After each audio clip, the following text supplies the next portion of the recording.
대표님 말씀으로 3부 시작하도록 하겠습니다. 여러분, 변희재 대표님 뜨거운 박수로 맞이해 주시기 바라겠습니다.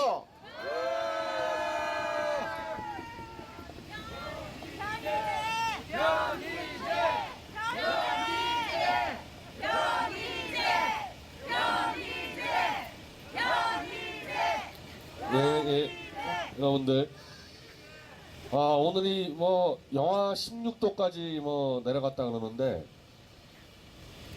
제가 작년 태극기 집회할 때 대한문 집회와 방통시민 집회를 거의 뭐 똑같은 비중으로 왔다 갔다 했습니다. 근데 이상하게 방통시민 집회할 때마다 영하 10도가 내려갔던 것 같아요. 어마어마하게 추웠거든요, 그때도. 오늘은 뭐 날씨는 뭐 춥다는데 바람이 불지 않아서 작년 겨울보다는 그렇게 안 추운 것 같아요. 작년에 마셨던 분들 알죠? 그렇죠, 별로 안 춥습니다, 생각보다. 근데 이게 저는 그 당시도 그랬었고요, 지금도 그런데 여기 올 때마다 가슴이 막 답답한 생각이 듭니다. 왜냐하면 그 당시 방통시민위 위원장 박효종은 박근혜 대통령이 임명했던 사람입니다. 그리고 방통심의 9명 중에서 6명도 사실상 박근혜 대통령이 임명한 위원들이었습니다. 제가 손석희의 조작 보도를 심의 요청한 건이 2016년 12월 13일 날 심의 요청을 했어요. 그러면 정상적인 방통심의 절차대로 갔었으면은 1월 13일 안에 징계가 떨어졌어야 됩니다. 통상적으로 한 달 안에 다 징계 내리기 때문에.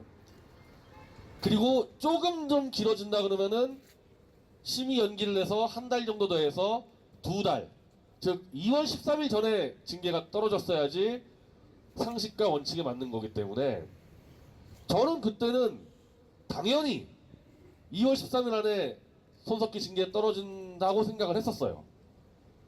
근데 이자들이 아예 제가 넣은 징계 요청안을 심의 안건에도 올리지 않는 겁니다. 한 달째 올리진 않고 있는 겁니다. 그래서 여기서 방통심이 점거를 하고 저하고 그 당시 김경재 자유총연맹 총재가 박효종 위원장을 면담을 해서 원칙 그대로 주장을 했거든요. 제가 그때 가서. 근데 그 당시 박효종 위원장이 이 핑계 저 핑계 대면서 심의를 거의 안 하겠다 저 그러는 걸 보고, 야, 이거 완전히 보수 세력이라는 데가 다 썩어 빠졌구나.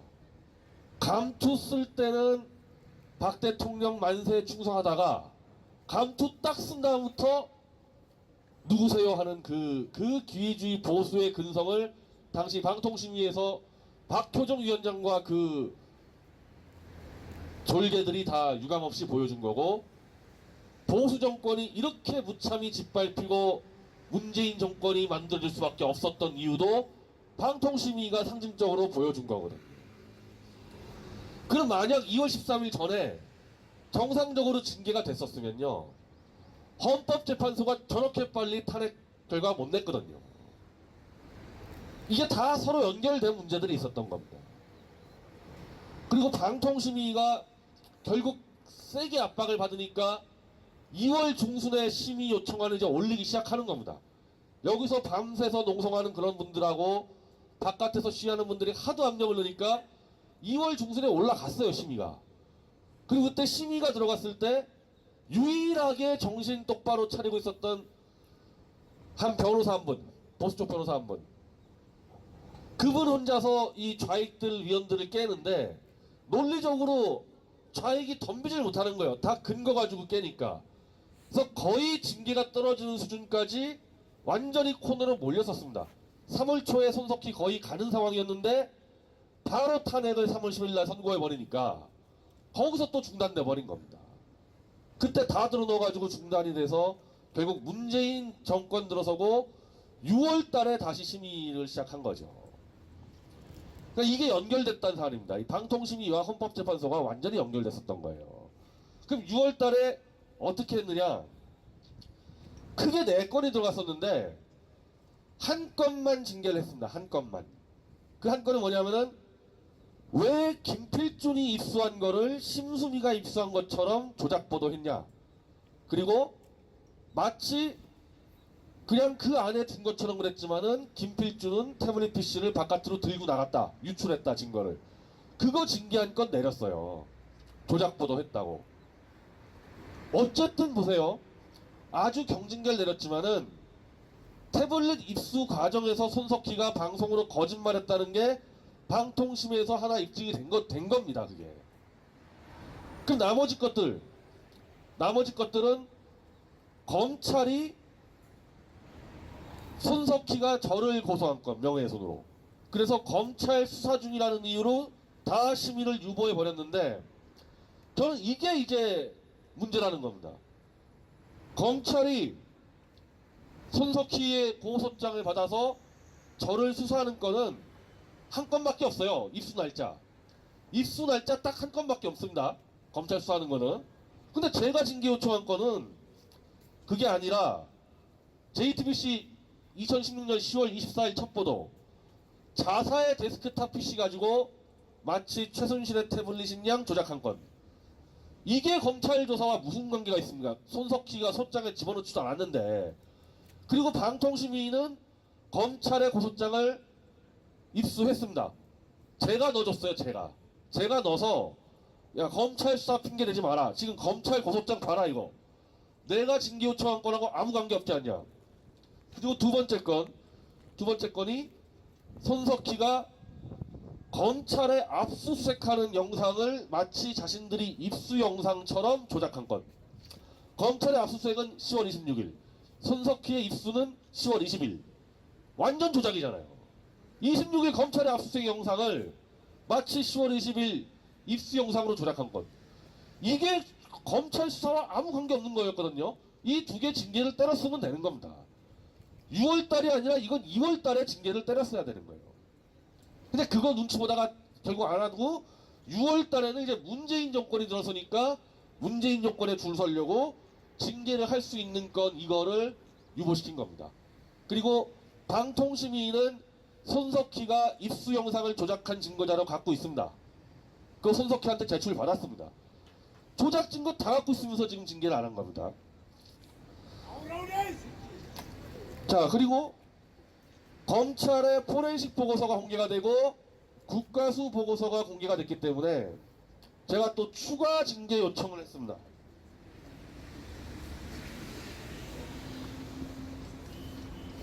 추가 징계 요청 3건 들어갔어요. 2017년 10월 16일 얼마 안 됐죠? 지금 3개월도 안 됐습니다. 최순실의 녹취록을 조작해서 최순실이 마치 태블릿 PC가 자기 것인 양 인정한 것처럼 조작 보도한 건. 최순실의 녹취록 전문을 보면요. JTBC가 태블릿을 자기 것으로 덮어 씌우고 있다 그 주장을 한 건데 그걸 마치 최순실이 인정했다는 양 조작 보도한 건. 자, 이거 검찰 수사와 관계 없는 겁니다. 이거는 검찰에 고소장 들어간 다음에 나온 얘기이기 때문에 관계 없어요. 이거 당장 징계 때리면 됩니다.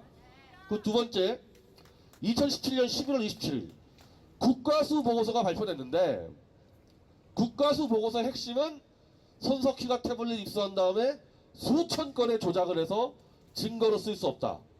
두 번째, 최순실이 사용했다는 증거가 없다. 이게 핵심이거든요. 이 국가수 보고서를 조작을 전혀 하지 않았고 최순실 것이라고 결론 났다고 국가수 보고서를 또 조작 보도한 건이 있습니다. 이게 11월 27일자 보도예요. 이거 제가 바로 당일날 집어넣습니다. 이것도 지금 검찰하고 관계없는 거예요. 그냥 하면 되는 거예요. 국가수 보고서요? 제가 넣어줬습니다. 방통심에다가. 국가수 보고서 보면 다 나오는데. 자, 세 번째. 이게 핵심이죠. 이거는 2016년 10월 26일자 보도입니다. 이게 핵심이었죠. 최순실이 태블릿을 들고 다니면서 연설문을 고치고 다녔다.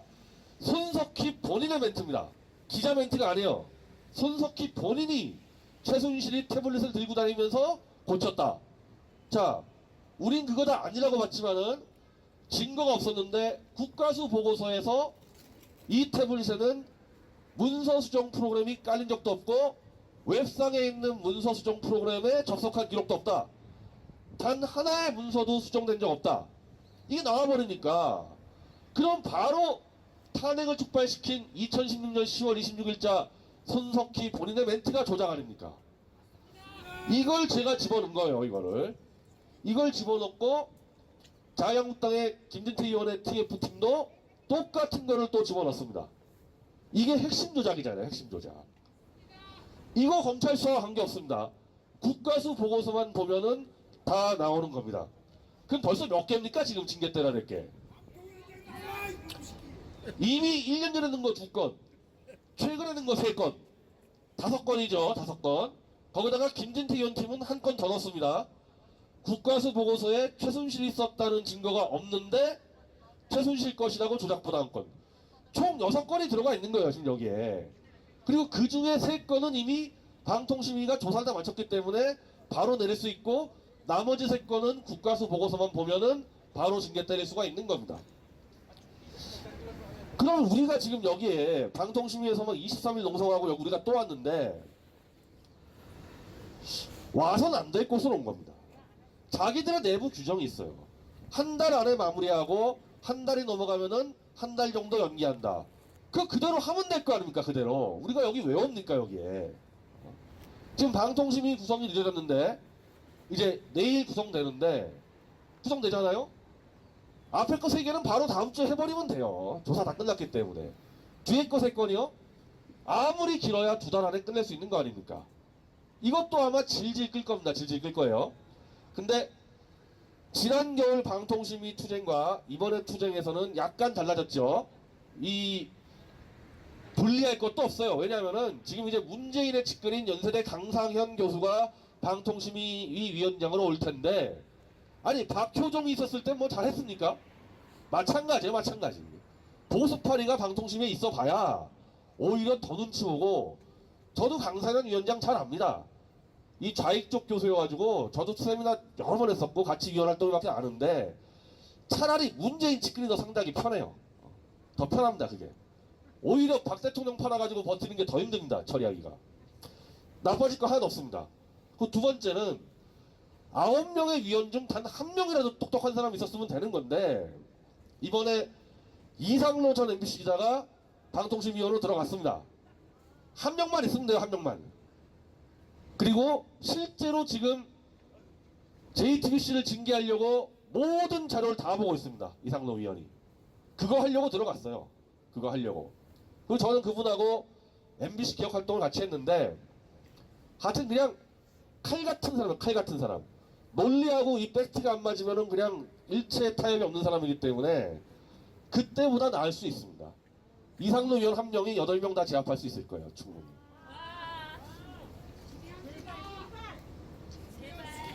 자, 그리고 지금 방통심의만 가지고 가는 게 아니잖아요. 이미 검찰 쪽에서 이제 검찰도 시간 끌다 이제 거의 막판까지 왔습니다. 계속 시간 끌 수 없는 상황이에요. 그리고 5,890명짜리 손석희 증거조작 고발장이 들어가 있고, 미디어워치에서 이미 손석희 민사 2억 1천만 원짜리 넣었고, 제가 개인적으로 손석희한테 집어넣기 위해서 언론중재위에 넣은 건이 다음 주 월요일날 조정이 있는데, 조정에서 합의 안 되면은 저도 개인적으로 손석희한테 또 소송 넣습니다. 이렇게 사방팔방 지금 포위가 되고 있고, 지난해 싸움과 달리 우리한테는 국가수 보고서라는 완벽한 팩트 무기를 갖고 있다는 거죠. 차이가 있어요. 지난해하고는. 그리고 재판도 이제 막판까지 왔죠. 최순실 재판이 원래 1월 26일 날 선고 내리려고 그랬는데 2월 13일로 연기했습니다. 그 연기한 결정적인 이유는 삼성 이재용 부회장 2심 재판이 2월 5일이어서 그거를 맞추겠다는 겁니다. 아마. 그럼 만약에 2월 5일 날 이재용 부회장 무죄 나오면 2월 13일 최순실도 무죄가 돼버려요. 뇌물 준 사람이 무죄인데 어떻게 받은 사람이 유죄가 나오겠어요? 그리고 2월 13일 날은 태블릿 PC 관련해서 최순실 1심 재판에서 판결이 나옵니다. 나와요. 너무 많은 조작이 있어서 증거 채택이 불가능하다 나올 거는 100%. 거기까지 100%입니다. 우리가 원하는 거는 최순실이 썼다는 증거가 없다까지 해주는 게 목표입니다. 거기까지 나오면 완전히 이기는 거고, 증거 채택만 불발돼도 절반은 이기는 겁니다. 그래서 제가 오늘 여기 다시 온 건데, 방통심의의 그 보수파리들도 문제지만은 여기 공무원들도 이거 보통 문제가 아니에요. 방통심의는 방송을 심의하라고 있는 기구인데 그 당시 우리가 한창 농성할 때 여기 공무원 노조가 심의하지 말라고 성명서를 냈습니다. 방송 심의하라고 국민 세금으로 월급 받는 직원들이 손석희 조작부도 심의하지 말라고 성명서를 냈어요. 저 솔직히 개인적으로 충격 받았습니다. 보수 파리들한테도 충격 받았지만은 어떻게 공무원들이 심의를 하지 말라고, 그러면 월급 받으면 안 되죠. 심의하라고 우리 세금으로 월급 주는데 어떻게 이럴 수가 있냐는 겁니다. 저는 박 대통령 탄핵당하는 과정에서 야, 나라가 완전히 곳곳이 다 썩어 빠졌구나. 한 군데도 정상이 아니구나 이게. 검찰, 헌법재판소, 법원, 감사원, 방통심의 다 썩어 빠진 거예요. 다 썩어 빠진 거. 완전 나라가 망해갔구나. 그걸 이제 우리가 다 알게 된 거죠. 그렇게 상황에서. 근데 내가 그 공무원들에게 물어볼게요. 그렇게 해서 결국에 버텼는데 우리 또 왔잖아요. 그렇게 버틴다고 그게 되냐 이겁니다. 그게 팩트가 있는데 오히려 1년 전보다 더 많은 팩트를 들고 또 온 겁니다. 어떻게 버틸려고요 이제 또. 자, 문재인 하나 믿고 있나 본데, 문재인 정권. 제가 진짜 이 말을 해주고 싶은데 여기 공무원 이 노조들에게 문재인 오래 못 가요. 아니 당신들 눈에는 문재인이 임기 채울 것 같아요? 그렇게 줄 섰다가 문재인과 함께 날아갑니다. 자, 문재인 하나 믿고 또 심의하라고 버티면요 방통심이 없어버릴 겁니다. 자, 미국에 방통심이 없어요. 미국 방통심이 없어도 방송에서 이렇게 조작하는데 하나도 없습니다. 아니 그럼 미국은 방송심의 안 하는데도 조작을 안 하는데 한국은 여기다가 세금 1년에 몇백억 씹어넣는데 조작한 자가 저렇게 언론계 신뢰도 1위를 대고 있다면은 방통심의가 왜 있어야 됩니까? 없애버리는 게 낫죠. 없애버리는 게. 없애버리는 대신에 언론사 조작보도에 대해서 민사소송을 아예 징벌죄로 해가지고 1000억씩 때려버리는 게 나아요. 그냥 그게. 방통심의 직원들 제가 그래서 경고하는 건데 이번에 어차피 올해 안에 끌려 내려올 문재인의 빌붙어서 또 심의 방해하면 다음 정권은 무조건 초강력 자유통일 정권 됩니다. 깔끔하게 없애버린다. 깔끔하게 없애버리고 당신들 다 실업자 되는 거예요. 실업자 되는 겁니다. 근데 그게 맞을 것 같아요. 뭐 정신 차리겠습니까 이 인간들이. 깜빵에 가야지 깜빵에. 이게 지금 없애야 될 게 한두 개가 아니에요. 지금 우리 기관에서 다 썩어 빠지고 다 없애버려야 되는 겁니다. 자, 그래도 조용한 대표님 말씀대로 불쌍해서 온 거예요. 불쌍해서. 진짜 우리가 더 자비로우려면요 방통심이 여기 노조위원장 불러가지고 진짜 싸대기 때려야 되는데 법적 처벌까지 감사하면서까지 살려줄 자비가 없죠. 우리는 맞습니다. 이 정도로 하고 제가 성명서 하나를 이제 전달해 주는 겁니다. 성명서 내용이 이거예요. 제목이 방통심이 문재인 정권과 함께 역사 속에서 사라질 것인가. 저는 문재인에 줄 서 있다 보거든요. 이 노조들. 그리고 위원장부터 다 문재인이 임명하고 있지 않습니까? 맞습니다. 같이 역사 속에 사라질 거냐, 법과 원칙과 내규에 따라서 누가 뭐 우리 입으로 잘해달라 그랬어요? 규정대로 하는 거 아닙니까? 규정대로 즉각적으로 1년 전에 심의 요청한 거는 바로 다음 주 안에 징계 때리고 이번에 한 거는 2달 안에 징계 때리라는 겁니다. 우리가 무슨 무리한 요구하냐 이거죠. 그래서 지난 1년 전에도 그 방송 팀장들 나타나가지고 어쩌고저쩌고 했었는데 그래도 그때 이 처절한 농성의 힘으로 그 실무진들이 결국 팀장선에서 올렸습니다. 올리기는. 그 팀장들이 그대로 있어요. 그대로 있습니다. 다 조작 증거 다 갖고 있습니다. 그래서 이걸 제가 다시 정리한 거니까 이거 지금 이 정보관을 통해서 방통심이 들어가서 전달합니다. 이거 보고 자기 밥그릇을 위해서 방통심이 없어지면 당신들 평생 실업자죠. 어디 갑니까? 어디 가요 당신들이. 그리고 그 전에 인간으로서의 양심에 따라서 즉각적인 심의를 하기 바랍니다. 꼭 위원들이 시키기 전에 실무진들이 알아서 해서 실무진들이 원래 하도록 돼 있는 겁니다, 자기들이. 자, 오늘 이제 이렇게 방통심의에 와서 1년 만에 그래서 같이 지난 겨울 함께 싸웠던 동지들도 오셨는데 일단 오늘 넣어놓고 방통심의 구성되면은 이상로 위원들과 이제 긴밀하게 협조를 해가지고 징계 들어가고 몇 번 더 와야 되겠죠, 아무래도. 한 번 해가지고 말 들을 자들이 아닙니다. 하고 일단 방통심의 우리 또 하나 찍어놨고요. 이제 내일은 저는 대구를 먼저 내려갑니다. 대구 내려가서 어떻게 대구시장이 손석희의 조작을 알리는 책을 정치적인 책이라고 광고를 삭제해버립니까? 광주도 아니고 대구에서. 그래서 여러 대구 쪽 관계된 사람들과 언론사들이 저한테 연락해 왔습니다. 그래서 제가 하루 먼저 대구 가서 쫙 만날 겁니다. 그래서 대구를 이렇게 둘 수 없다. 그래서 대구에다가 반드시 손석희의 저주, 그 광고비도 내 돈으로 하는 거예요. 무슨 시장한테 광고비 내달라 그랬어요. 그리고 대구 지하철 광고 통통 비어 있습니다, 지금. 빈데다가 하겠다는데 그것도 못하게 하는데, 금요일부터 시작을 해가지고 토요일까지 대구에서 일단 손석희의 저주를 이슈를 시키겠습니다. 그래서 우리 지금 전쟁터가 이제 3군데가 됐어요. JTBC하고 방통심의하고 대구입니다, 대구. 그리고 하나 더 추가해야 될 것 같은데, 손석희 집에 가는 것보다 손석희 부인이 다니는 성당을 알아냈습니다. 그 집에서 가까운 성당 알아냈는데, 독실한 카톨릭 신자여가지고 성당을 한 번도 안 빼먹는다 그래요.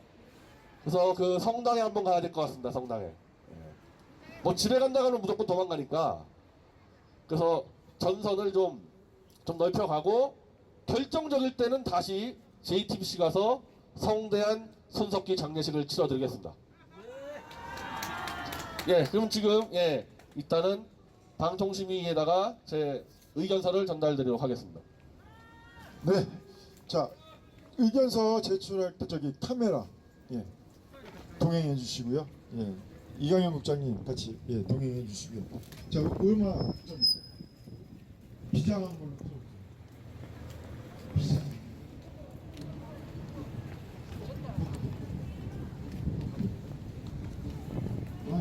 저희 가면 큰일 나요. 저희 경기에 장군이 하면 다음이 있어가지고. 아이고, 오랜만입니다. 아이고, 또 뵙네. 근데 방통심이 올 때마다 추운 것 같아요. 대학 갈때 안 추운데. 원래 이 동네가 기온이 예. 저 주신 거 제가. 저는 이제 운영지원 팀에 여기 보안 감독. 이게 어차피 인터넷에 접수한 거고, 제가 오늘 정리해서 보여드릴게요. 그래요? 다 익었어요, 해놓고. 네, 정리한 거니까. 그럼 어떻게 1219로 1219. 종편 쪽에. 방통심이 이런 구성이 어디 됩니까? 나 오늘 된다고 왔는데 아직 안 됐네. 아직 발표한 거고. 강상현 위원장 잘 알아요, 그거. 그건 전담 시청할 거니까. 좀 구성돼서 발표해 주세요. 고생하셨습니다. 예. 수고하세요. 자, 이름 시작. 대표님.